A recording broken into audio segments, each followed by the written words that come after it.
Good afternoon or good morning or good evening, depending on where you're right now. Very happy to see you, everyone here today for this second event of International Peace Day, our celebration at Carter School for Peace and Conflict Resolution, former SCAR. And I'm very pleased to have all my wonderful, great friends here and to share ideas how we deal and address peace building. So our session today will be facilitated by Mike Stewart, who is our graduate student, PhD student, and has years and years of experience working for National Democratic Institute, working on Balkans, on multiple projects related to past reconciliation, identity conflicts, and who is fellow interested in identity conflict and psychology of conflict.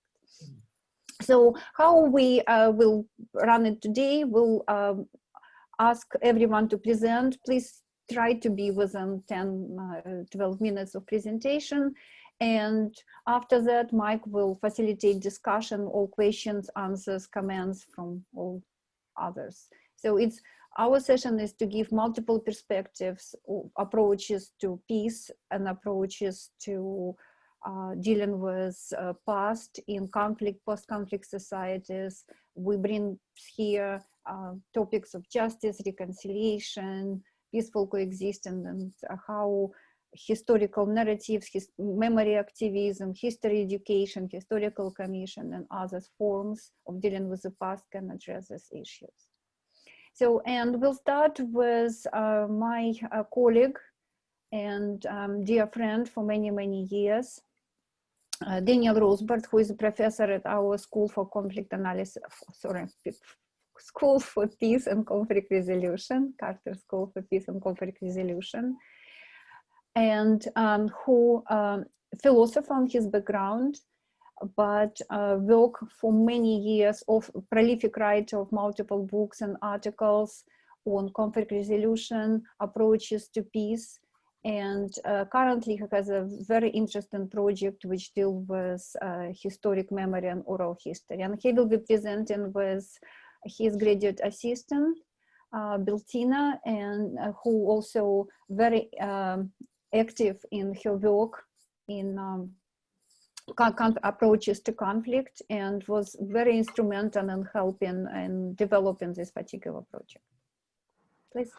All right, thank you very much, Karina. And it's obviously an honor to be on this panel and to address this topic. And I really appreciate, Karina, the theme of this panel of history, memory, and transitional justice, which underpinning that theme is the notion that history is the future. And transitional justice about moving to positive peace itself, so much relies on memory and history. And with that, we are, in this presentation, I am going to showcase a case study that's currently underway. I wish I could give you the final results, but come back next year and we'll have something, I hope. And this is a case study that deals with the problem that I think we're all aware of in transitional justice, how to acquire the voice, how to recognize, how to empower civilians in a transitional justice setting and scenario.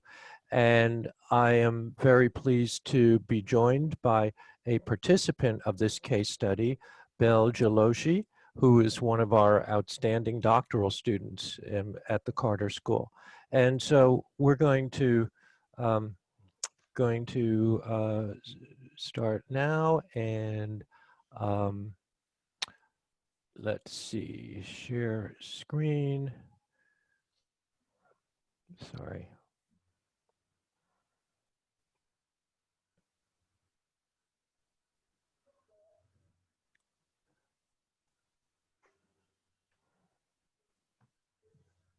Sorry, I lost the share screen, Karina. There it is. Got it. Okay. All right. So this study is an oral history of civilians experiencing violence in Sudan, and we have three objectives to this study. That is for civilians to share stories of their violence, also to establish a vision of positive future, a vision of justice, a just Sudan, and also an objective of civilian empowerment in the transitional justice process. And just this study emerges from a very violent history in Sudan. Sudan has experienced in recent decades cycles of violence. The first Sudanese war, 1955 to 72, Second Sudanese War, 1983 to 2005, which involved the regions of Blue Nile and Nuba Mountains, and of course the horrific genocidal violence in Darfur that reached its peak in 2000, actually it should be 2002, and really still goes on. So with that history, and this is one of the perpetrators of genocidal violence, President Omar al-Bashir, who has been indicted by the International Criminal Court for crimes against humanity. And he basically orchestrated the Sudanese armed forces to attack the Darfurians, in particular three indigenous tribes in Darfur. And he was conjoined, or he commissioned, recruited the services of Janjaweed fighters who also participated, which is one of the tragic results of Sudan, because the Janjaweed come from certain people who themselves are suffering from extreme structural violence, but they were recruited by the central government. In the meantime, in the Darfurian crisis, the conflict parties basically established military groups, and these are four names, four of the military groups that were fighting the central government. And the crisis in Darfur led to millions of people who were homeless and at least 400,000 fatalities. And that's just in the Darfur region. There are other regions of genocidal violence. Fast forward December 2018, we have civil disobedience, which basically emerged mostly in the cities, in Khartoum in particular. And this went on for about 5 months. Many protests, peaceful protests.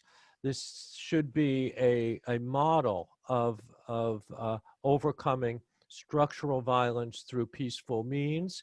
This was led by many women who fueled this revolution, and it eventually led to, on April 11th last year, the overthrow of President al-Bashir, which was a stunning event, especially in the face of the military groups, the rebellious military groups, whose mission was for many years to overthrow Bashir, could not do it through military means or political means, but through civil disobedience. This was successful. It led to a power sharing agreement of August last year, where there would be a power sharing between a civilian party called the Freedom and Change Party and a military group called the Transitional Military Council. We are now in the period of a 3-year transition, a 3-year transitional period after which there will be elections. So this is the question is, how can civilians participate in the transitional period? And this motivated our study. And at this point, I'd like to turn the podium, as they used to say, over to Bill Jaloshi. Yes, thank you, Dan. Hi, everyone. I just wanted to have a minute or two about civilian participation. So in many post-violence periods of transition in different countries around the world, really, many civilians are usually, we can say that they're not usually involved in peace processes, or they are, but in a more structured way. However, they are the ones, so although they're excluded, sometimes even silenced by those who really design and implement things like transitional justice programs. And part of this project was a closer look at the popular consultation processes. Really, more specifically, the Comprehensive Peace Accord between 2005 and 2011, which revealed an unexpected oral history of civilians. And so such storytelling really from the people can inform international officials, society leaders, and community activists for these long-term efforts for peace in a nation such as Sudan. So the long-term prospects for transition, for peace, really including reconciliation efforts, really depend upon these insights that civilians have. Civilians across the country, therefore, in the Sudan context, are not only the beneficiaries in the sense, but there are also those who are really informing the process. So civilians across the country, and also in the diaspora, with this project, we're hoping that they can listen to these archives, oral history archives. And one of the things that we're hoping can come from this is that they would develop empathy and understanding, a shared understanding of how people lived through war. Okay. Thank you. Thank you very much. So as Beltina mentioned, that we are in the process of creating a storytelling archives, and the stories basically focus on two objectives. The first is for civilians to recount the violence in their home region, and we're interviewing people who are 45 years or older because obviously they have a longer, wider span of experience with periods of peace and periods of violence. The second objective is to offer their storytelling, is to gather their sense of a vision of a just Sudan that overcomes structural violence. And this is based on the assumption that obviously justice is critical, but justice is so much associated with people's vision of the past and the future. As I began this discussion, that the past is a bit really about the future. So we have 5 phases of this project, and I won't go into detail here, but we have the pre-interview preparation, which we have everything planned now in detail. We are training interviewers for 100 interviews. So we are training interviewers who will be in Sudan, in different regions, and they will be interviewing 40 Darfurians, 40 interviews for people in the Blue Nile region, and I'm sorry, I said that wrong, 30 in the Blue Nile and 30 in the Nuba Mountains. These are 3 regions of past violence. Then there'll be a phase of thematic analysis from these. And then what's critical is the dissemination and the impact. We're going to create a video archive. We're going to have a 5-minute, the archive will be housed in a museum. We're not too sure or a university. It could be in Khartoum, it could be Khartoum and other places. We don't have that finalized yet, but this will be open access. This is available to the world. We'll have a 5-minute video. We'll have conference in Sudan, in Khartoum. We'll have 3 meetings in the regions where the violence had occurred for civilians to participate. And critically, we're going to meet with the officials who were overseeing the transitional period, both officials in the civilian party, the Forces for Freedom and Change, and also officials in the military council, hoping to have an impact on this. The participants include myself and Karina Korostelina. Megan Greeley is a former, actually an alum of our school, and now she is an affiliate to the Program for Prevention of Mass Violence. She's now in studying, getting her doctorate in Dublin, and Beltina, who, as you heard. We also have a team in Sudan who is very active, who will be doing the training and basically engaged with the interviewing itself. So that is our, we hope the beneficiaries will be the 100 Sudanese who will be interviewed, and we hope that they have an experience of kind of, I'm not sure if it's healing, but it's at least a sense of contributing to future generations. Healing would be wonderful, but at least contributing. And then, of course, the indirect beneficiaries will be people who will be listening to them, at least their family members and friends, hoping to learn about their experience and their wisdom. And I want to emphasize this, that civilians have wisdom about war that many political leaders need to learn about. And with that, I will end our presentation. And thank you again, Karina, for organizing this event. Thank you very much. And we are not going anywhere far away. We're still discussing Sudan, brought from Norway. So I'm really pleased to present Merete Skaras, who is now Associate Professor at the Norwegian School for Theology, Religion and Society.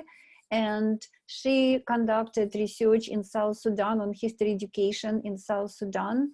And I was very humbled and pleased to be a member of her PhD committee. It was a wonderful defense. She gave unbelievable great lecture, public lecture.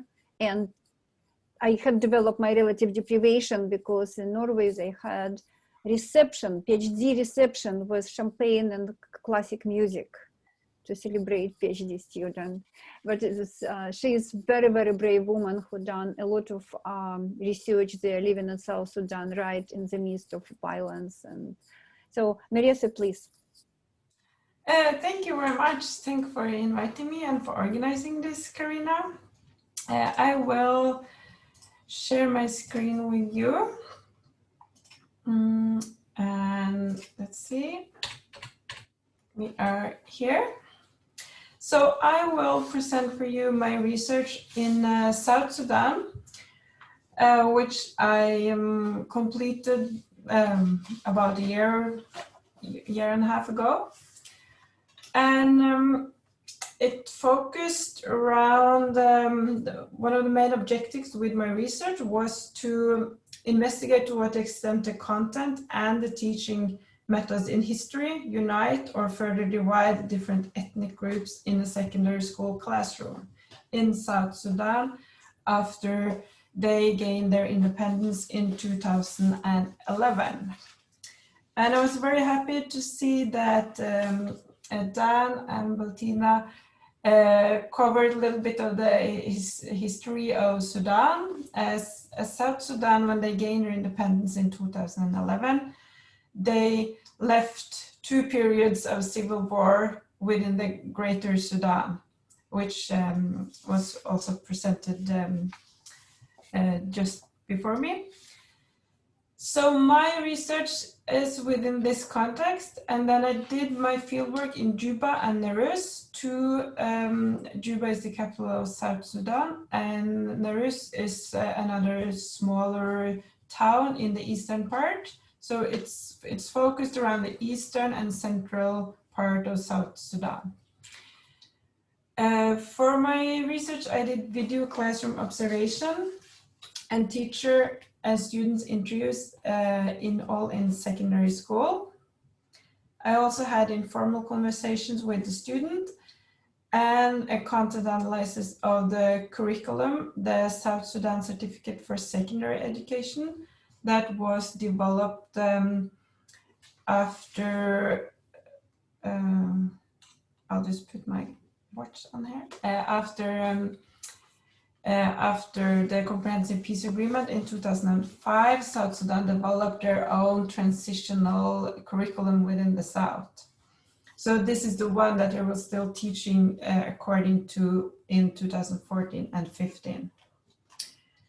And my focus was on history education, so history classes and teachers of history.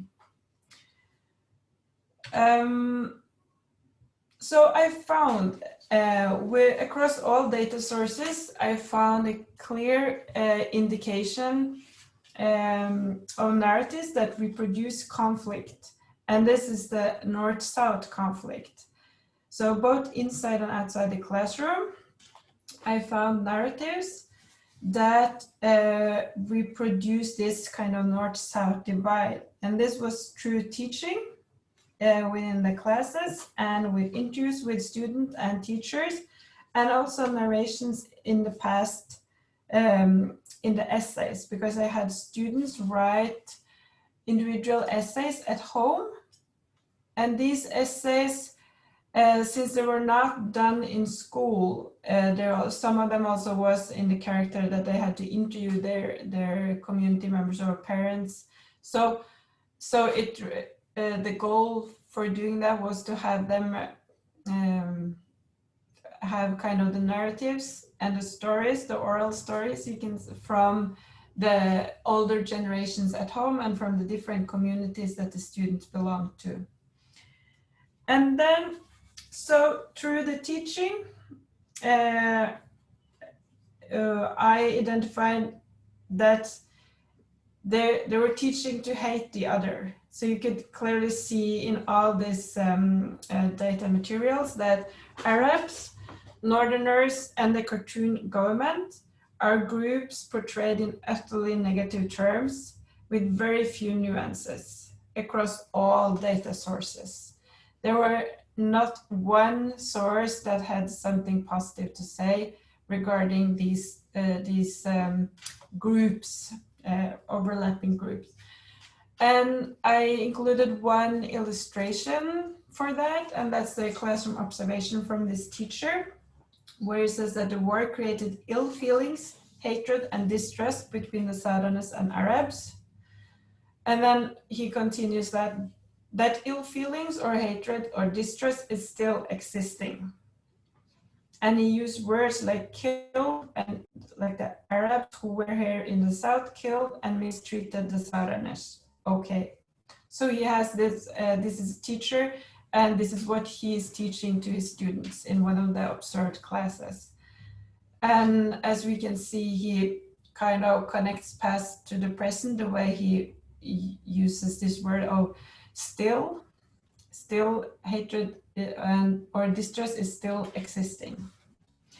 So this is these are the narratives that I identified across all spaces, like within the classroom and outside the classroom. And I have drawn on James Ward's research on collective memory. As he argues that groups create narratives as much as narratives create groups.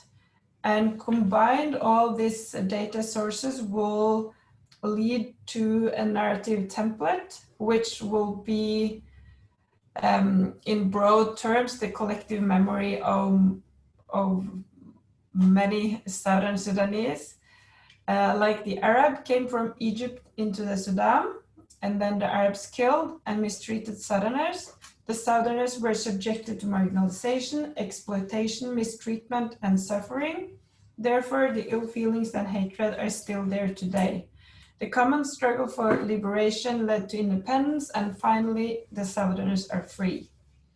And these sentences are found in all these data sources. And then if we go to focus on conflicts within South Sudan, I have, based on Ben Travato's research in Rwanda, within similar communities or that we can compare to, I have identified several other narratives within the material, but they are not found within the classrooms. So these 3 examples I have here, they are not identified within the classroom at all. One might be found like in the hidden curriculum, like through behavior. So the first one is kind of a nationalization of resistance, that the groups, the ethnic groups within the South, they fight together against the British. And then the second type of narrative will be symmetrical conflict interpretation, where we see how John Garang and Riek Machar, these are the representation from the 2 largest ethnic groups in South Sudan, and those that are still involved, like Riek Machar is still involved in the current civil war, how blame or responsibility are not put on any one of the parts, but it's just a description that these are involved.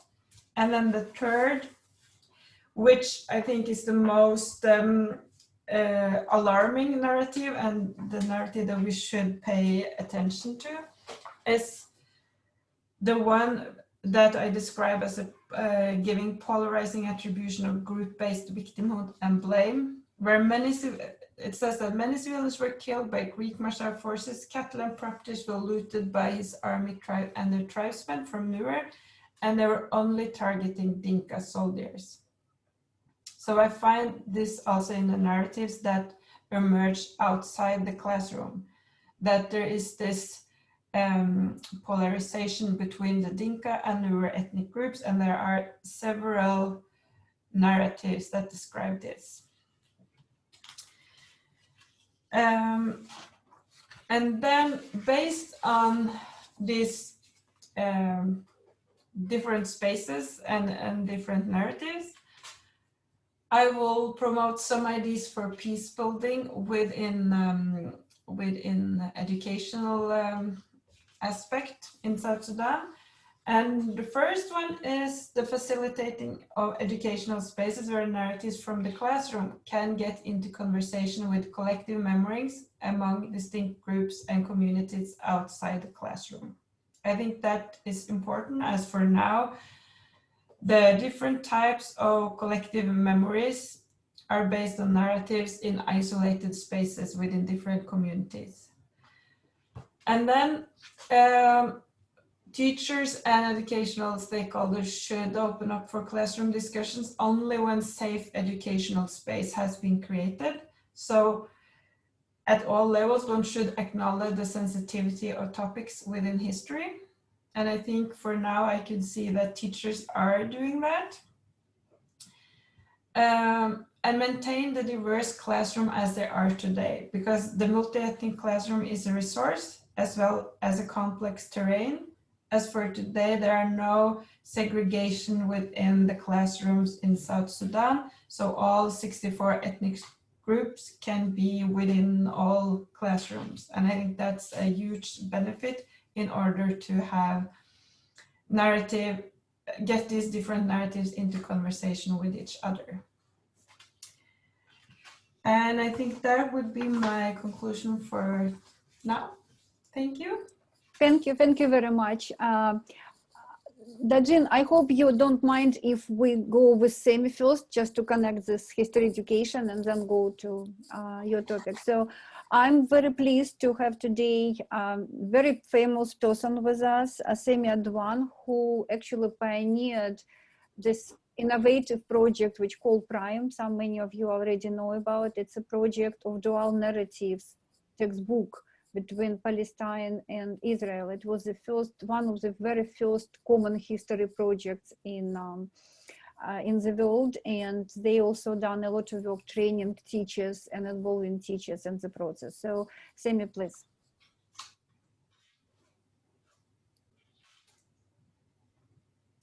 We could not hear you. Can you yeah, we can hear you now. Yeah, thank you, Karina, for inviting me and be part of this panel. I appreciate that, and that's how we also create the discussion, continue dialoguing and discussing our initiative, how to deal with peace and education and history. And that brings me to my papers and my research, which I started in early 90s. As you know, Palestine and Israeli are caught in protracted and intractable conflict that takes a long term and is still going on. So that's important, how to deal with teaching and history, especially in teacher training in a time of conflict, is a very challenging approach. It wouldn't be done through top-down formula. It would be done through bottom-up formula, which I would like to explain in a little bit. When I started with Israeli Jewish colleagues analyzing Palestinian and Israeli textbooks, we found it not surprisingly, but astonishingly also shocking. We done this in the early 90s, that each side only talk about himself, their rights. They are the one who always seek peace. They are also with goodwill. And the other side are the monster, also the terrorists, and they are always the victimizers, and we are the victims. And, and it's based on a stereotype, demonization, and accusation of how in conflict time history has been dealt with in a way to present one side and accuse the others. And that has its own reason, actually, because history is being abused and misused and used by politicians only to garner more political support for whatever things that they do, or whatever policy or ideology they hold, and they want their people to support it. And unfortunately, when we look at textbooks at that time in the 90s, the political geography of both sides are only one-sided. The Israelis said, this is Haaretz, this is the land, it's the promised land, where the Palestinians, this is the Islamic Waqf, which describe the area from the Jordan Valley to Mediterranean.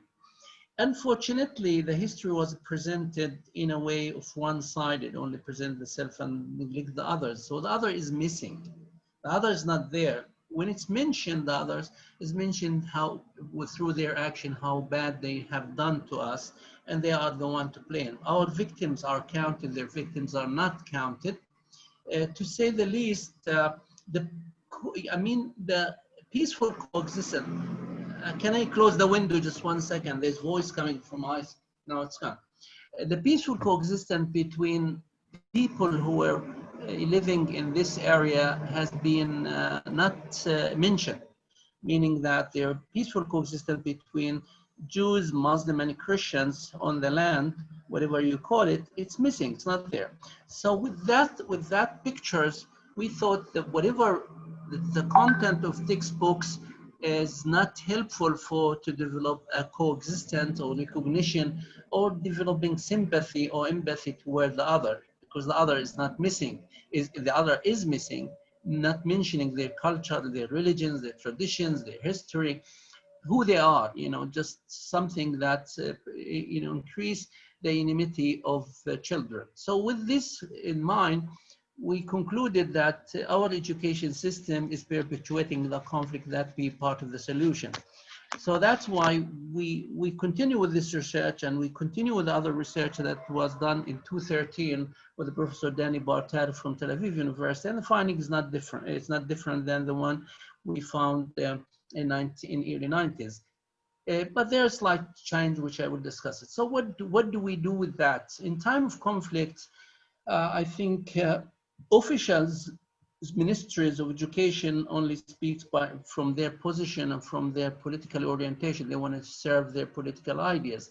So, you know, when we try to ask both ministries, would you be able to change, to include the others? Doesn't mean to legitimize the other narrative or to start reconstructing your narrative. It's only to get to know that children, both sides, knows each other narrative. I mean, and it's part of course, a humanization when you recognize others and his narrative or their narrative or or her narrative. And the answer were absolutely not possible, not doable, it's not acceptable. And both ministries are stuck in their position. So that's why we moved what we call it to bottom-up approach, where we established PRIME, the Peace Research Institute in the Middle East. And basically what we try to, we found how much important the content, what is written, what's not written, what's missing, how it's being written, what language being used, either any quantitative or meaning, a full way. That's one side. The other side, what we found also, teachers, Palestinian and Israeli history teachers are really trained to teach their own narrative successfully according to the system, according to the laws, and that's why they keep their job as history teachers. So how to really influence teachers to be able to move teaching history from mono perspective to dual perspective in the hope that we could move to multi-perspective, but that's far-fetched from whatever. And that's the case also if you look at Greek Cypriot or Turkish Cypriot, if you look at South Korea, North Korea, if you look at Japan, China, etc. It's the cases there, it's not something peculiar to our case. So we recruited teachers, and the purpose of recruiting teachers is also to retrain teachers to be feeling safe when they teach history, they can include the others. How much they're allowed to do that, how difficult it is, are they qualified to do that? That's what we discovered, that they have the willing, but they don't have the enough qualification, information, and training. That's why we recruit Palestinian Israeli teachers to be part of the projects. We didn't ask historian or let's say expert to write history, because that's completely different. Of course, there's no objective history. There's no one history. History should be done in a plural concept. History is not the past. History is not the present. History is the future. And we feel it much more important if we look at the future, how the future is being designed. We have to see what kind of memory or historical memory we still carry, and still we abide by it, or we indoctrinated by it, or become victim of it, whatever. So we recruit Palestinian Israeli teachers, and we engage them even in the beginning of the second Intifada, which is 2000.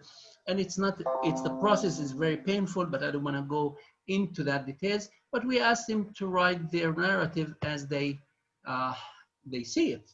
They present their community. And we find it is extremely challenging, psychological, intellectual, nationalistic, political, to try to open up your narrative to be more pluralistic and more different, because the more safe you feel when you stick to one historical master narrative. When you try to open it up, you feel that you're losing yourself. So we process this. We went through the process with the teachers. And first, they have to feel safe. They have to feel comfortable. They have to feel confident. And the most fearful thing for them is how they avoid accused of less patriotic, less loyal to their ancestor. And of course, looking at history is not a free choice, because it's part of your social, psychological identity, national identity, political identity. And also looking at in a critical perspective into your historical narrative house being taken for granted, it comes with consequences and responsibility. So that's very important. So we recruit them and we ask them to write about the same event from Israeli point of view and Palestinian point of view. They wrote Balfour Declaration, 48 War, 1967, First Palestinian Intifada, and we covered about 9 periods from 1900 to 2000. And the process of producing these narratives become very challenging. The first challenge is to hear the other side narrative, I mean, verbally. The second challenge is to read the other side narrative in your own language. And the fourth challenge, to start to look at what narrative you have and what narrative you learn about the other side, and try the fifth challenging point is how to carry that to your students. So in conflict time, usually it's assumed that the other side has one narrative. But when you really go deeper, you find multi-layer of narratives that exist in each side for different reasons. But unfortunately, when you are engaged in conflict with the other side, you assume that there's one narrative, and that becomes stereotype for you to see the other through that narrative. And that's not true absolutely, but it's absolutely right. As some of the speakers said, we have to create a space and a safe place for people to be able to engage in their narrative in a critical approach, and also to be able to listen and to include the other side. So we produce these narratives, and when we produce them, we stuck Karina with very challenging questions. Would this narrative represent the Israeli narrative? And would that narrative also present the Palestinian narrative? And that's also not true conclusion, not in accordance with the assumption, but that's what we said. This is only present the teachers who engage in these narratives, because there's no end to narrative, there's no end to history. History is an ongoing discipline. So we put, where to do use this, we put them side by side in book. One side is the Israeli narrative, let's say, how they narrate Balfour Declaration, and the other side is the Palestinian narrative, how they narrate Balfour Declaration. And now we came to this conjunctures. Are we closing historical texts, or are we opening historical texts? If we close that, we just keep the two narratives side by side. So what we did, we stretched the Israeli narrative, so that this side and the Palestinian other side, and we put a middle space. And the middle space become a pedagogical tool for teachers, for educators, for researchers, and mainly for students. So we put that. It's an attempt that how we move from one narrative to dual narrative and open history to be able to be discussable and recognized. And the most important thing, how to include the others who is a key, who be placed or positioned as the enemy. So when we put this and we try to present it to both sides, ministers, they refuse it, of course. They gave all the reason to refuse it, and I don't blame them. The Israeli teachers got a very much, warning from the Israeli Ministry of Education. The Palestinians got so much warning not to use this book from social, political organizations surrounding them, accusing both sides of being less patriotic, selling the other narrative and normalization, etc. So we call this, our project is failure, success, or success, failure. In a sense, we produce a model, it's not recognized, it's not legitimized, it's not being accepted. So, but it became very much internationally renowned, and then we start to moving to the second booklet, to the third booklet, and then we publish a book, we call it Side by Side. It was published by New Press in 2011, Side by Parallel History Israel-Palestine, and become an educational model for us. For now, the school teachers are not free to choose what kind of material still to use. So we ask teachers, they can take the book if they want. If they don't take it, they can copy it. If they cannot copy it, they can say it. If we're talking about the Palestinian Intifada, let's say, this is how the Israeli narrative narrates the Intifada. What do you think the Palestinian narrative narrates the Intifada, and vice versa, of course? So it's like giving the teachers a leeway to try to include the other narrative. It's become internationally renowned. It's being used as a teacher trainers, and researchers are very interested in. We train many teachers here and there, locally and internationally. We try to produce something. It is important in the course of being able to introduce to the other side narrative. It's not a weakening stage. That's what people fear. The people are fearing you lose your identity. It's not. It's strengthening your identity. It will require, motivate you to be able to look back in a critical perspective to what you have been learning in rote learning or indoctrination about your narrative. So it's open a critical discussion between yourself and what you learn about history and cross borders, etc. That has been said. We are proud really to produce this manual. We are really proud in a sense that we did it in the time of conflict. Of course, we were hoping to do it in post-conflict situation, but it's not. To conclude, what we recommended, very basic thing, just to try to mention the other side whenever possible. Try to clear, not to present the other side in a negative, stereotypical pictures or images. Try to use the language that really could be acceptable for side, and the most important, train teachers to be able to, and support teachers to be able to deal with your narrative. Now we stopped at your narrative. Hopefully we can to move to multi-narrative, meaning that to open history to more discussion, more resources, more facilities, and to use history as with its diversity as a way to discover how we made wrong thing and how we did good thing, and it goes back and forth.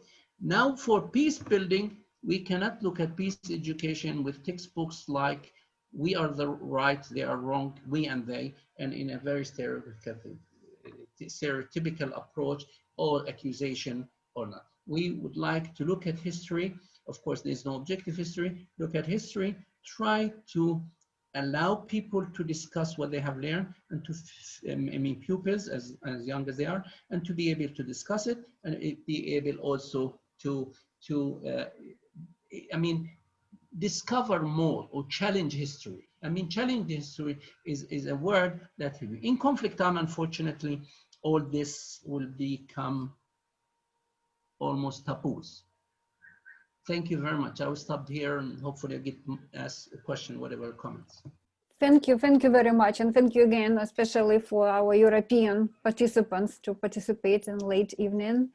Now it's a very good logical move to discuss general analysis of common history and common commissions, and I'm really pleased to introduce my long time and dear friend who inspired me a lot and gave me so many advices on my research on Japanese Korean. I'm really thankful for everything which you helped me so much, Dajin, in my research.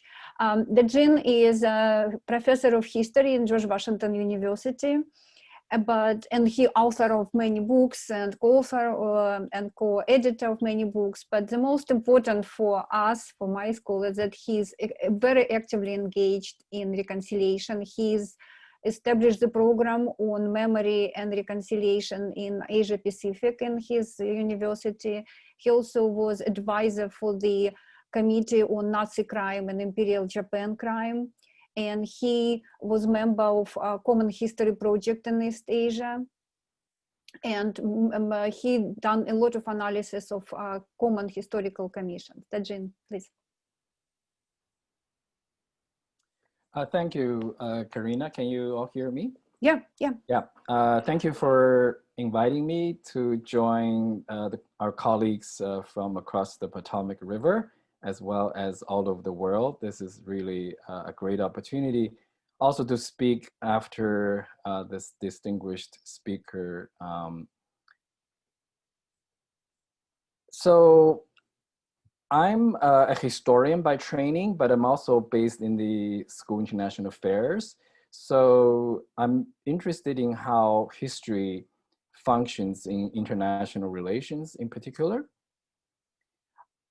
But compared to the speakers we heard, I'm more of an observer than practitioner. So I only have very limited participation in cross-national history dialogues in East Asia. But in recent years, I have ventured into a more comparative perspective to look at how other countries engage in what I call institutionalized history dialogue, and hence my project on historical commissions. So this is a project that Karina alluded to, but it's focused primarily on Asia Pacific. Together, I run this with my colleague in the political science department. About 20 years ago, a University of Maryland philosopher, David Crocker, published an article entitled "Reckoning with Past Wrongs." And he proposed 8 what he called morally important imperatives in how we should be thinking about past wrongs. And as you can see, there are specific concerns about truth, punishing perpetrators, as well as compensation for victims, as well as issues like reconciliation. So I try to think in terms of institutional responses to justice on the one hand and peace on the other, which is the title that Karina has assigned me. So in some ways, Truth Reconciliation Commissions, which started in South Africa, has taken roots in many other parts, such as Latin America, even Asia, has a justice component. For example, those who refuse to ask for amnesty could face punishment. But the institutional response in terms of justice are more taken by courts, whether we're thinking of International Criminal Court or various hybrid courts in Cambodia or East Timor. Then in terms of compensating for victims, we have examples like the German Foundation Remembrance Responsibility Future, which was set up to compensate for the former slave laborers in Europe. And then if you look at the column under peace, I think Truth and Reconciliation, for the most part, functions as an institution for peacemaking, whether mostly it's domestic transitional justice cases. And then we have what I call joint historians commissions, which is largely set up to deal with interstate past wrongs. And here, as a historian, I often think about what roles we can play in peacemaking. I say we, but I don't limit historians to only university-based historians. I would include history teachers, educators, independent writers on history under the same category. So you can think of historians often called upon as expert witness, for example, in various court proceedings. And historians also, through their writing, through their investigation, through their oral history interviews, can raise awareness about relatively neglected events in the past. And they can also contribute to the framing of discussions. The role that interests me the most here, of course, is their participation in historical dialogue, which I broadly define as any kinds of exchange meeting of historians and educators involved in countries that had seen past conflict or ongoing conflict in order to facilitate their resolution. So this brings me to my particular subject of research in the last 5 years, which I hope to turn into a book in the next year or two. That is the historians' commissions. But even before they become popular in the 1990s, we have seen attempts at institutionalized cross-national historical dialogue all the way back to the early 20th century, especially after World War I, when countries first realized that nationalistic history can contribute to conflict between nation states. But it really gained momentum after World War II, especially in Western Europe. And with the end of the Cold War and the growing importance given to human rights, as well as the growing importance of identity memory politics, such historical dialogue has taken on a greater significance. So Joint Historians Commissions is what I define as a bilateral, mostly, forum of history professionals engaged in regular dialogue over difficult past, and often, more often than not, supported directly or indirectly by the state. So compared to our last presentation, which emphasized the bottom up, I think my work here seemed to be more from the other end, that is the top down. This is a rough visual chart of the establishment of historians commissions, mainly in Europe, but also in East Asia since the 1990s. And altogether, including those who have completed their work or those who have fallen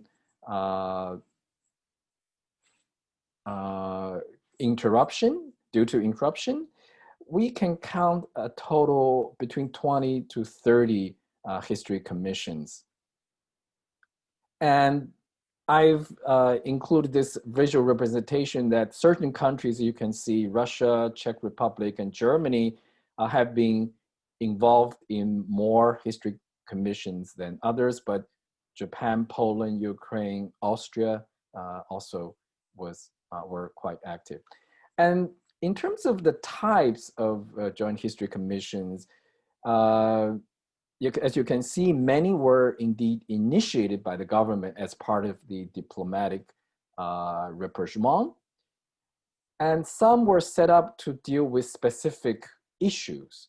For example, Germany and Italy have had a history commission to address the massacre of Italian villagers and mistreatment of Italian POWs at the end of World War II, which became a diplomatic crisis between the two countries.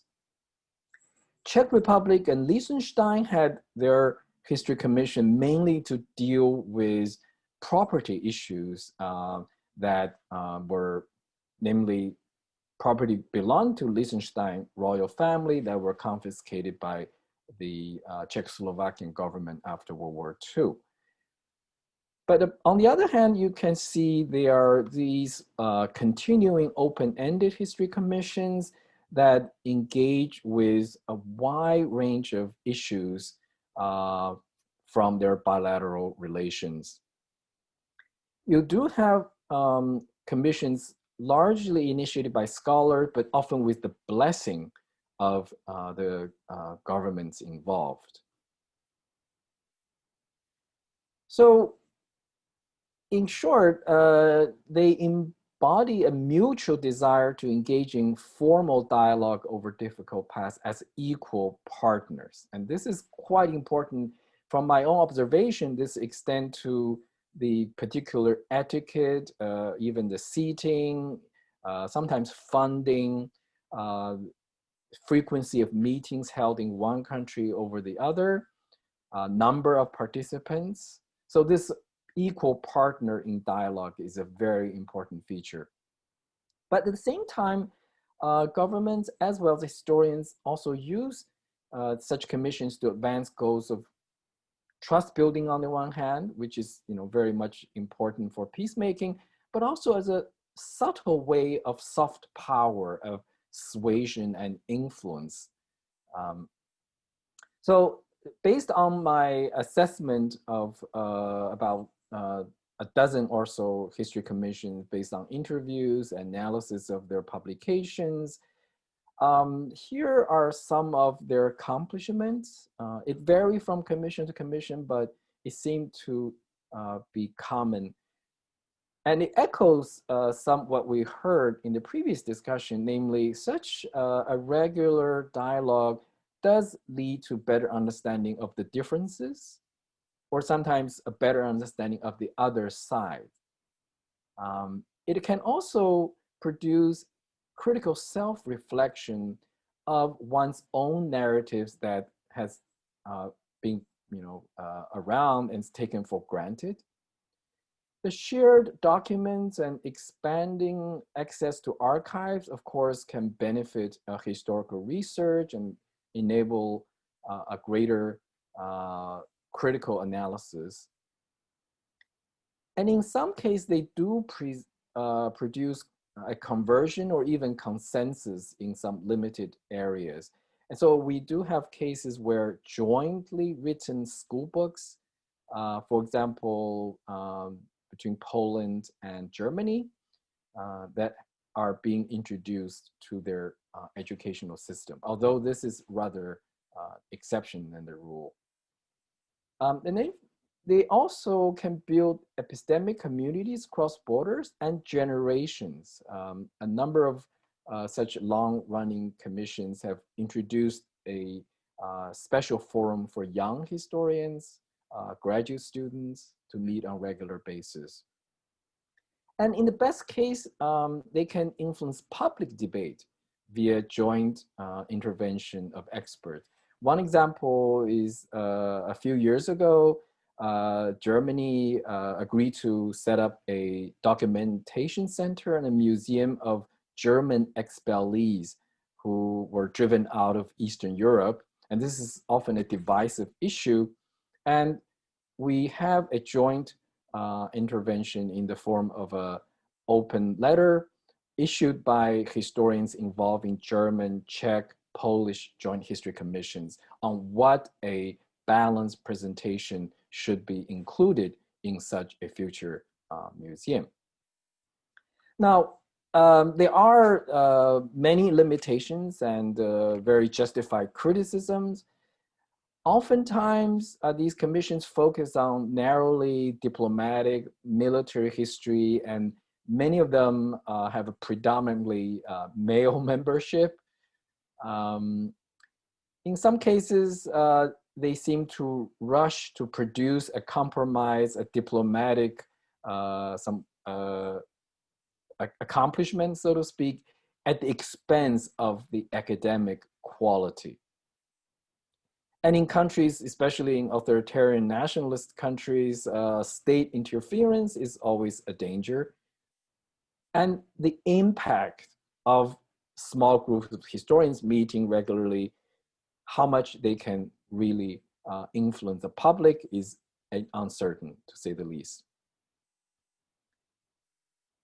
But in the larger context, as I see from a number of scholars writing about peacemaking and historical narratives, is the emphasis on a long-term institutional connection between governments and societies. And I think Joint History Commission does fit. And also the concern that we heard from the last presentation, whether shared narratives should and can contribute to present-day conflict resolution, seem to have a considerable support among the academic community, although the exact nature of the shared narrative is still an open-ended question. So I just want to wrap up. As I pursue my project, I still have these lingering questions. Can truth really transcend communities and societies? You know, we hear there are multiple truths, but does that mean anything goes, or is every group entitled to its own truth? And between truth, justice on the one hand, and peace and reconciliation on the other, sometimes they may not be in perfect harmony, and we may have to make a difficult choice to prioritize. And finally, there is the argument that it's better to argue in these forums, even if you vehemently disagree. It's better than, you know, take the argument to an armed conflict. So these are some of the questions I very much welcome to hear from the others. And I want end with just this blog post I created that tried to document the activities of Joint History Commissions. And also, for those of you who are interested, the German-Ukrainian Historical Commission is having a open forum on the very sensitive question whether the 1930s Holodomor was a genocide. It's taking place on September 24th, this Thursday. And for those of you who are interested, I'll be happy to offer more information. Thank you very much for listening, and I look forward to your comments. Thank you very much. I always learn something. Yes, I definitely would love to, to know about this German-Ukrainian. And we actually have a new member of our community, director of the Center for Peace Building Practices, Christina, who actually done research on Holodomor in Ukraine. She probably will be very interested in it. Her dissertation was on Holodomor in Ukraine. Okay, let me try to share my own screen and go quickly. Where is my, oh, I probably need to open it first, just a second. Yeah, so let me try to do it again. Share.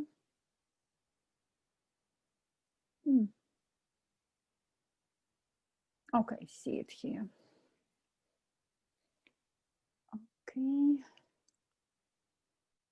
And I will try to go as quickly as possible to give more time for questions. So I, as many of you know, I already done a lot of research on common history projects and on history education.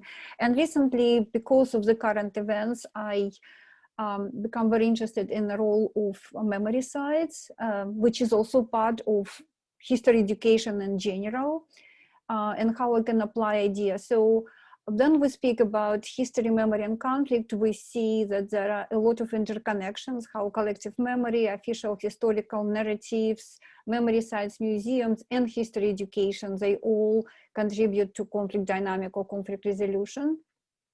And what we see here is that interpretation of the past strongly connected with dynamics of identity-based conflict. As many of you today, most every presentation told that there is a strong interconnection that memory creates community and community create memory. Historical narratives, what is important, that they are central for the process of social identity formation. And in my research, I usually discuss 3 different major mechanisms, how they define meaning of identity, how they help to evaluate intergroup relations, but also what is the most important for understanding of conflict, how they legitimize in group positions, prescribe specific actions, and shape particular distribution of power. So what we really see, instead of this linear idea, past, present, and future, we actually see this very complex interconnection between all 3 of them. Collective memory, we really need to see, this is actually a very interesting representation of collective memory in this picture. We really see it as the continuous process, which can consist of reorganizing information, restructuring, uniting coherent general schemes. We're speaking about continuous myth-making practices. But what was the most important, I think, the understanding that collective memory is not shared equally in the society. This idea comes from Durkheim, of idea of mental processes of each individual depends on this collective knowledge and collective actions. And then Holzbach idea that memory dependent on group and functioning within collective contact. Ideas of Bartlett and Vygotsky about the role of social networks. So we need to understand that this, there are a lot of groups which are mnemonic communities, which are functioning and actually in conflict with each other about the idea of which particular mnemonic community have a right to write history or define history of the nation. Memory sites are extremely important because they reinforce political agenda and ideologies of ruling power. But recently, more and more research shows that, yeah, it's important, but what is really critical is that the institutions for construction of meaning, social interaction and reflection, and where contestation, reinterpretation, challenging conflict dynamics take place. And it's places for legitimacy wars. And we also see more and more community-based initiatives which stimulate fragmentation of collective memory. They address local needs of local communities, how they reckon with the history of violence. So what we see here is that this collective, memory sites, they can shape division and ignite violence, or contribute to reconciliation and address trauma. And it's not always easy. Unfortunately, there are a lot of anecdotal evidence how reconstruction of memory sites, instead of actually helping create reconciliations, actually shape division. One example of this famous Mastar Bridge, which was reconstructed based on UNESCO and European Union funding, as idea that we will bridge between communities. In reality, communities, if in the interviews do not feel it, it's actually they see it as more dividing. In my analysis of memory sites, I applied the idea of social identity, including social boundary, outgroup threat, collective axiology, forms of power and relative deprivation. And very quickly, I identify 4 major functions. Enhancing function, which is connected with representation of in-group. It's either can clarify in-group history without out-group derogation, or can utilize favorable comparison-based negative representation of the group. For example, famous Mount Mosque in Jerusalem is really used by all 3 groups as a site for conflict representation and denial of representation of other group. Dubrovnik, which is now famous, very famous because of Game of Thrones, but this city is very representative of creation, national narrative of fighting with enemies and glorification of one particular identity. On the other side, we see, for example, this is a Churchill museum in England, which actually glorify middle-class identity, some values without creating any negativity of other groups. A bit more. Like this is example of Arizona 9/11 memorial, moving memories, created a lot of conflicts because there were some representations which were not accepted by other groups. And for example, Middle Eastern violence motivates attack in the US, must bomb back, and they were replaced by ideas united we stand, God bless America, and so on. Ascribing function is how other group is represented. And it can, memory sites can erase collective memory of outgroup, represent it as homogeneous, as evil, deny victimhood of the group, or it can represent other group as decent, open for change, promote recognition, promote trauma of other group. And just an example to give the Adelaide Garden in Australia, where it's represented history of Australian monuments, but only among 150 monuments and statues, only 2 of them are presenting indigenous population, but it's changing. And for example, I will give example of the museum in District 9 Museum in Cape Town, where in the floor you see the map of district that was completely destroyed, and now people are welcome to come and write in this map where their house was, put their own narratives, engaging community in restoration of justice and ideas. And this is example from African Burial Ground National Monument in New York City. when district court was built and they found a bureau, it was some fight between what to do about it. Finally, a monument was created to acknowledge African American population, the slaves at this time, who were built in New York, and they were buried together with their specific ancestry representations. But in the same time, a lot of African American activists actually told that it's still state appropriation and ownership over the bodies, and they created the movement. Their bodies were moved to Ghana, and it created the new festival of emancipation festival in Ghana. Interacting function, it's how we represent social boundary connections between groups, how we create relationships between groups. And on one side, it can depict intergroup relation as threatening. It's this eternity of threat through the history. It can create idea of injustice, significant distinctions between outgroups, reshaping boundary, or it can reduce perceptions of threat, relative deprivation, diminish boundary. And for example, this one of the picture depicts monument in Serbia, in Bosnia, which represents Serbian National Army, which actually creates this positioning on threat and stressing the boundary with other ethnic groups. Or in Northern Ireland, there is several walks, tourist walks through the history of trouble, which actually reinforce idea of the other as an enemy, aggressive enemy.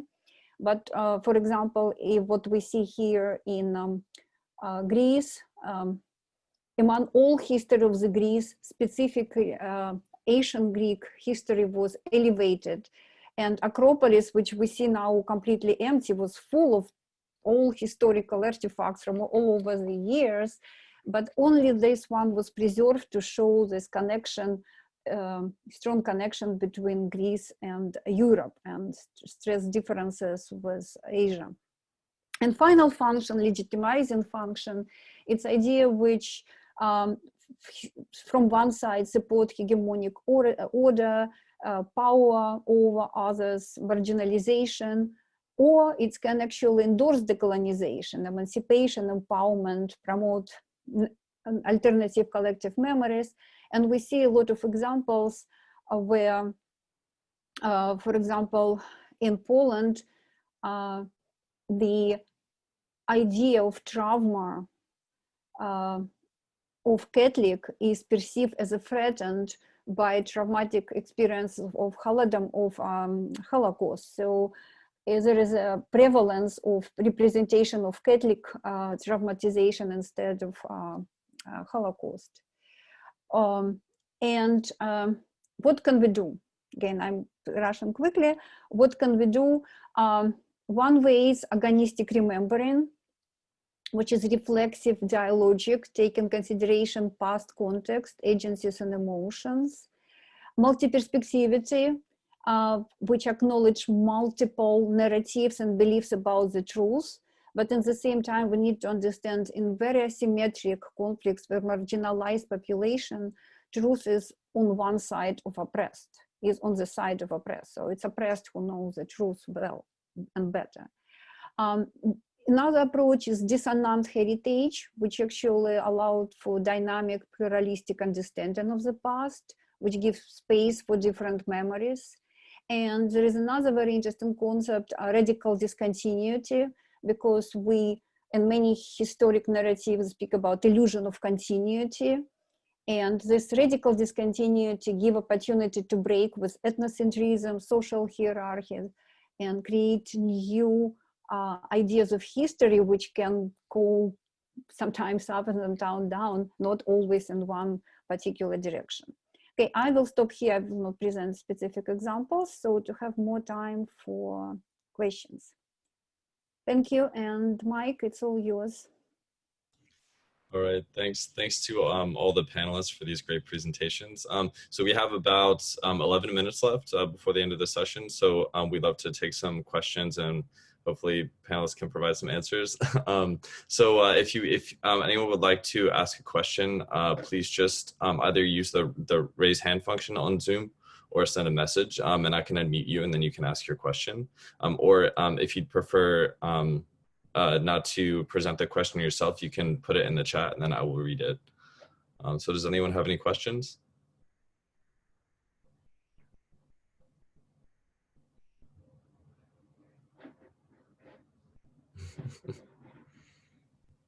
Maybe not.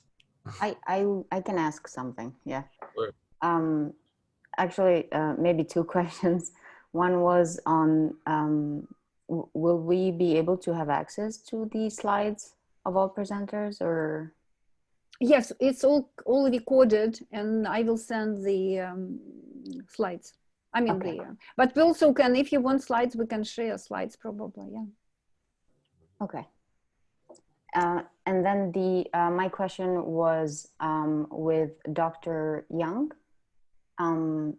about the, what was it called? The joint, sorry, it's the first time I've come across such a topic, the joint historian commissions, right? So I was wondering if you can tell me a little more about, for example, when we speak of this, the duality of peace and reconciliation, let's call it like that, right? So how do you deal, or what is the historian's take, I guess, on, you know, when we speak about things of reconciliation can be very hard for people that have endured trauma, in the sense that peace and things like forgiveness, for example, might not be possible, right? If forgiveness leads us to some type of reconciliation, then how do we deal with things of the sort?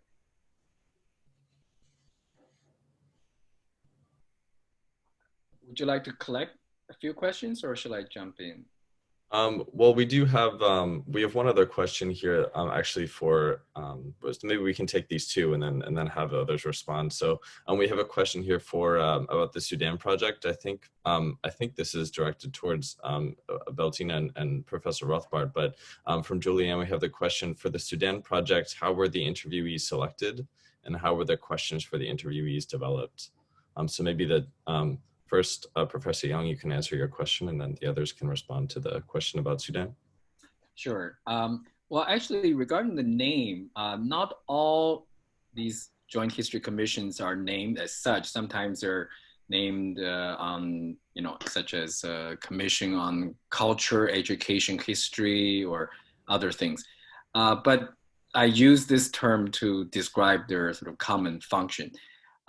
As for the question how they can contribute to reconciliation, I am glad that you already had a whole discussion about reconciliation. So of course there are different elements that are considered necessary or helpful. So what these historians commission can do, I think, is to manage or resolve the conflict, for example, the German Italian case, that could undermine a amicable relationship, although we don't really talk about reconciliation between Germany and Italy. But of course, there are trauma, there are pains suffered during World War II. So managing and resolving these specific conflict issues, and also a long-term trust building between former enemies. So in this case, Germany and Russia, they have, you know, fought a very, very bloody war with, you know, victims on Russian side, Soviet side, but also at the end of the war, many German civilians were abused. So there are these issues that if left unattended, it's very easy for nationalists to exploit.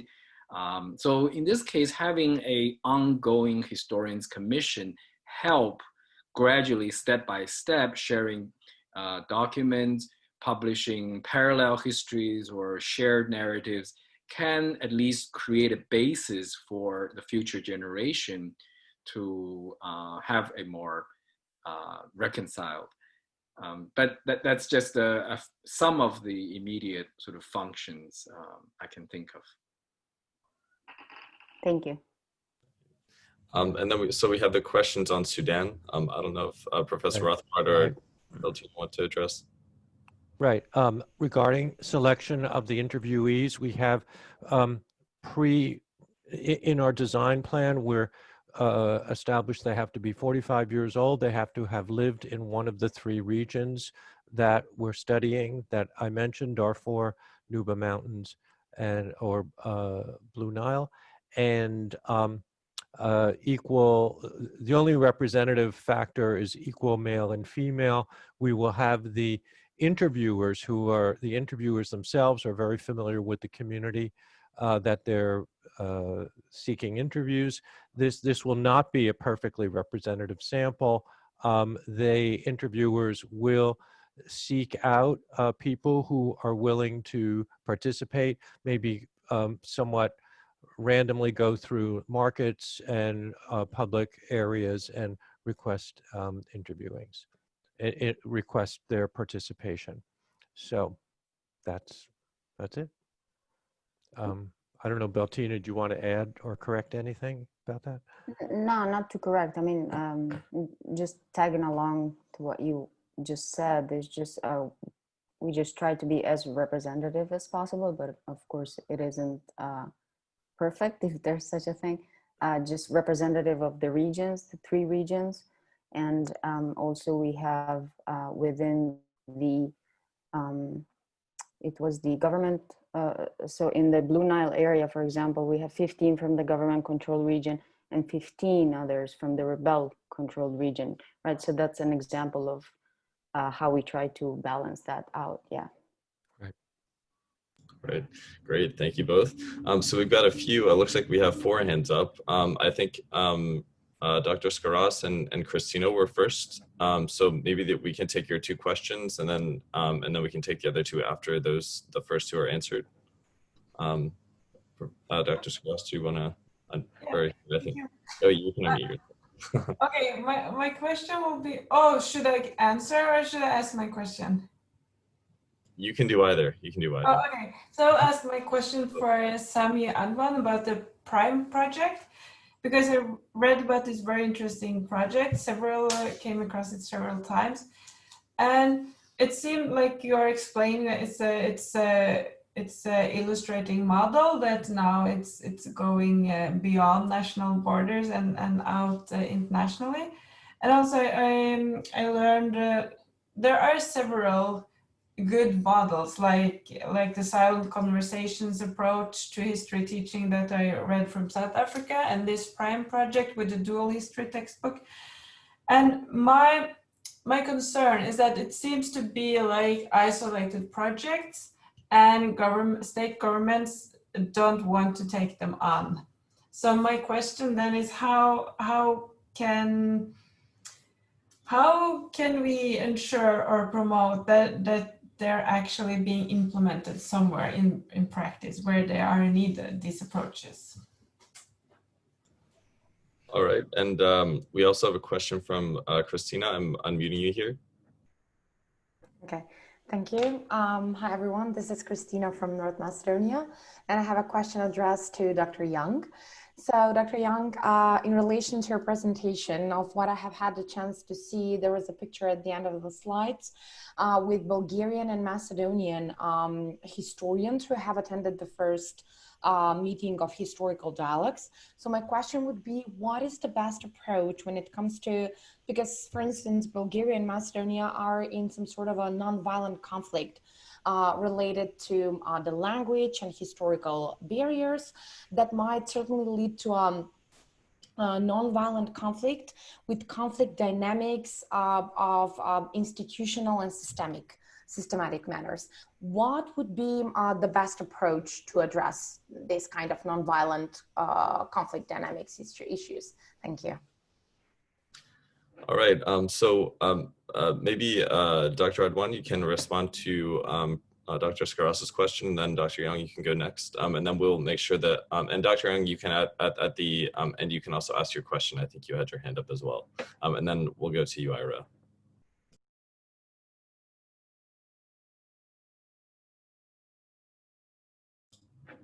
Dr. Adwan, I think you're muted. Can't hear you. Yes, I muted myself. Okay, I think this is a very good question, and it's a always challenging question. Which formula is much more to be implemented? Is top down or bottom up? But we feel that top down is also is a as kind of patronizing in somehow. It's kind of an indoctrination of those who knows to those who. It's manipulation of the masses. So that's why we use bottom up. And bottom-up approach, it has its own dynamic and challenges, but it's much more sustainable because it goes with the people. But now the problem is how to implement this and to get the official support, which is a very good question. And do we need that? Are we waiting for that? We have to remember that we still engage in a very serious conflict as Palestinian and Israelis, but actually we planted the seeds of how to challenge the monolithic approach to history, to try to look at it nationally or cross border or cross nationality, try to open history for discussion and among the people. And I give you just to give you two examples. When my project our project, I'm sorry, has been adopted by the Palestinian Ministry of Education, and they want to try it in Jericho schools as just a try it out. The minister herself became under extreme criticism and accusation. She almost lost her position, by trying to introduce it in two schools in Jericho. And she's a woman. She was a woman. She's still a woman. Also, the Israeli Minister of Education, Yuli Tamir, she was the Minister of Labor in late 90s when she started even raising question as a Minister of Education. Where is the green line on the Israeli maps? I mean, the green line that used to be divided 48 from 1967 border, and she became under attack. So we are dealing in a very sensitive issues. We were thinking of trying to develop a model that could be used in time of conflict as much as you can. Also, it could be a valuable for post-conflict situation. And also, I know Macedonians were using this model and tried and implemented and developed it in their own. There are multi approaches and formulas. I don't know what works and what doesn't work. Of course, the best formula is to combine the top down and the bottom up, to be synchronized with each other and speak the same language. Unfortunately, we are not at this stage in Palestine-Israeli, conflict. Even in Norway, which if you look at the Sami people and the history of the Sami people, and it's debatable. But I mean, education is a process, is a long-term process. We have to invest in it. We have to create out of nowhere models. And that's why we call it success, failure, success. It's become, relevant to many places, and we are proud of it. Even doesn't, being implemented in schools, it's become a community discussions, social, civic, civic society and NGOs start approaching us. What is it? How we can use it? So education should not be also limited to formal education. Could be also through non-formal, and we succeeded in non-formal more than informal. But I agree with you, we failed. Even if I would be a minister of education tomorrow, I don't know if I apply what I have worked with for the last 20 years, to be honest. All right, thank you. So we're a couple minutes over, but we can take a few more minutes to respond to the final question. So Dr. Yang, did you want to respond to the previous question, but then also ask yours, and then we'll go to you, Ira, for the final question. Sure. Yeah, so one of the fun of engaging my project is you learn about so many different cases, but it's also a challenge that you can never learn enough in such a short time. So my knowledge about the Bulgaria, Northern Macedonia commission is relatively limited. I understand they started on a very optimistic note, and then they finally bogged down as to which hero belonged to which country. As a historian, we don't really give prescriptions, but based on what I study, I can give you some suggestions. One is to insulate it from too much political influence. So this is the term, like, let experts deal with difficult issues. And in this case, experts ideally should include more than just historians, but also civil society leaders, opinion leaders, so that they can carry a greater weight. And in some cases, Even bringing a third party, like an honest broker, may be helpful. I noticed that Angela Merkel has proposed to help set up an Armenian-Turkish history commission. It has not been taken up, but I mean, in this case, Germany does have a good track record. So that's what I can offer. So my question is for Dr. Asami. One is, when you mentioned that, you know, it's quite shocking to read the other's narrative in your own language for the first time.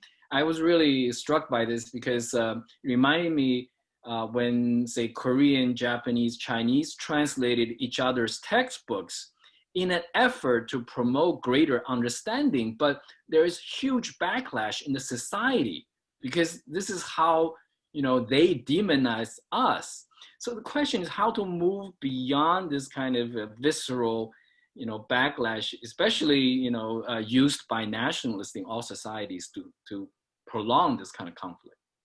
That's also one criticism that we are facing with, because when you expose your gut feeling, you know, how you see the others, it creates a lot of emotional, you know, backlash, and also resentment, and also being accused of being demonized, of being not recognized, etc.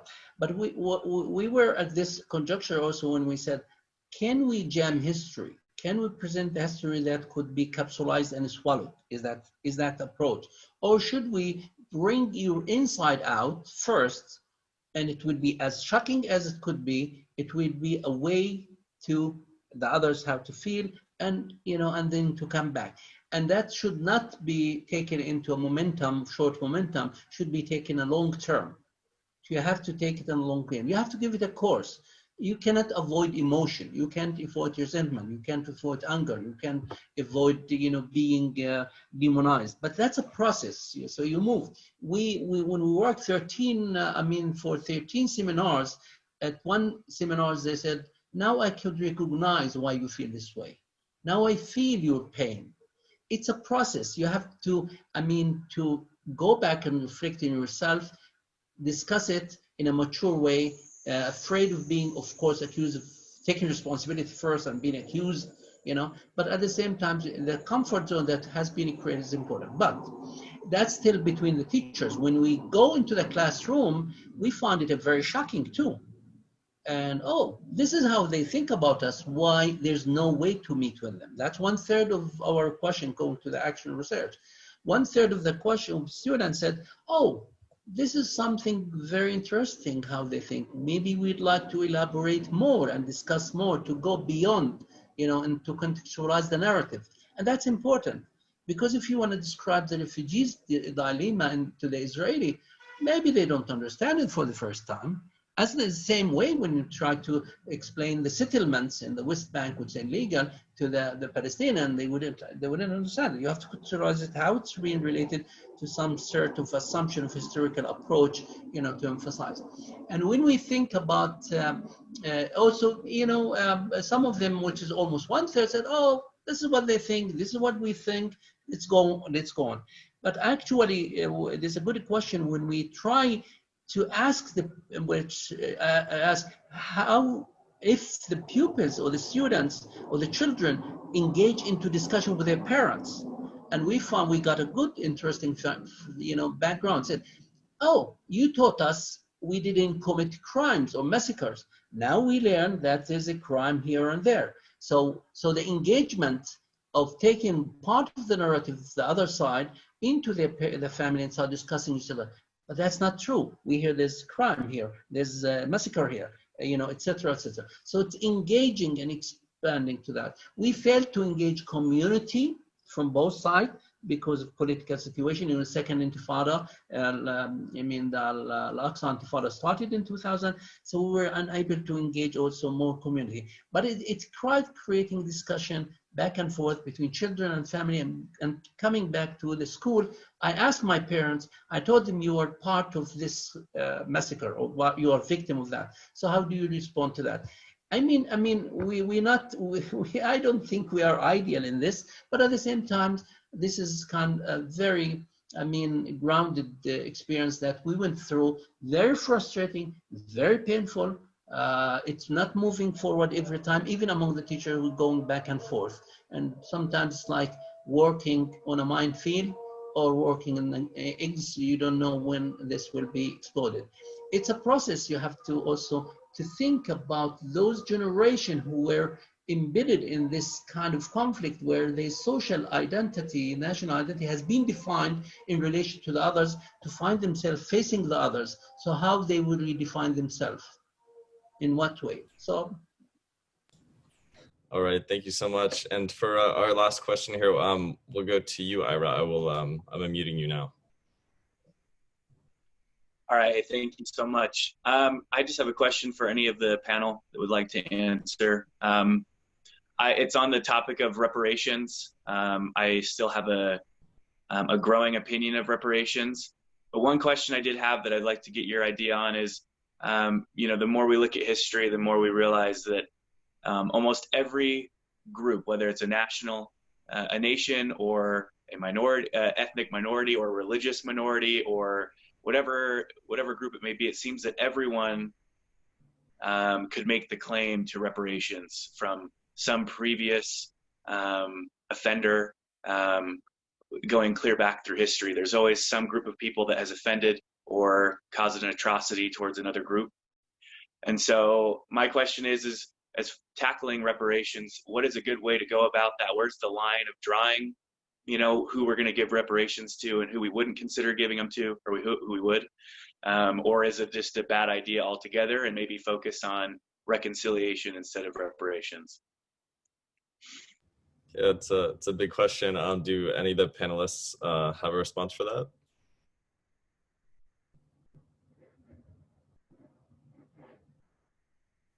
Can I make a comment rather than answer that? Because that's a heavy question.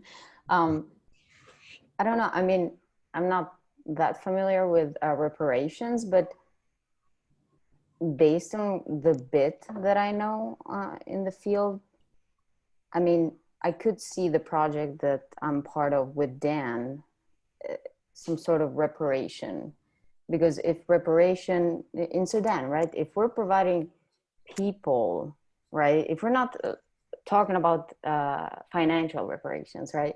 So anything that is not, I suppose, material or financial, then can reparations be something? Can it be something about providing some sort of healing, social, psychological healing? In this sense, I see the Sudan project, for example, as something that could bring about a different kind of reparation. Again, just a comment, not really an answer, not at all helpful, probably. Yeah, I also actually was thinking of the same line. It depends on how we define reparation, and symbolic reparation or restoration of agency of the victim is very, very important. And for example, what we see in representation, speaking about memory sites, representation of African Americans still or Native Americans, we still have a lot of representation of them as victims and those who were liberated, so completely denial of the agency for them. But recently there are more and more memory sites, memory projects, which actually increasing this idea of the Underground Railroad Memorial, which show active involvement in emancipation process. Or there is in South Dakota, there is memorial for Lakota group, which is actually showing their agencies, their ability to manage their land, and it's even show engagement with this Western endeavor. So, but it's very complex ideas, but I think that reparation, again, speaking about restoration, dealing with trauma, but also restoration of dignity and giving acknowledgement is very important part of the reconciliation process. If I can add, acknowledging responsibility based on my experiences, talking about trauma and things of the sort that people, civilians may want to have that, right? Acknowledging responsibility from any one actor in that sense. Yeah, and just there's like, if you look at Germany started the whole reparation process, including monetary reparation. And this is what actually helps them become the leader again, in acknowledged leader in Europe. The Jean, you wanted to add, right? Yeah, I think this is almost like a philosophical question. How do you address the victims in the past? I think it has at least two dimensions. One is to compensate the victim groups. And indeed, new victims may be discovered that we don't know. But I think an important other dimension is to how to make the present and future society more just and equal, inclusive for everyone. I think these two things really work hand in hand together. All right, so then if unless someone else has any other thoughts, Professor Crostolina, do you want to close us out? Yes, thank you very much, Mike, for facilitating the, and I want to express my deepest appreciation for all speakers today. Thank you for your time, for your efforts and your time, especially difference, to come here and be part of our discussion. I always enjoy discussing with historians and history teachers and people from different disciplines. I do believe that we can produce new knowledge exactly on a border between disciplines. And this is, we see that this conversation can continue further, and it's, I think it's a great celebration of International Peace Day. Thank you everyone who were here with us for this almost 2 hours, and Mike, thank you again for facilitating it.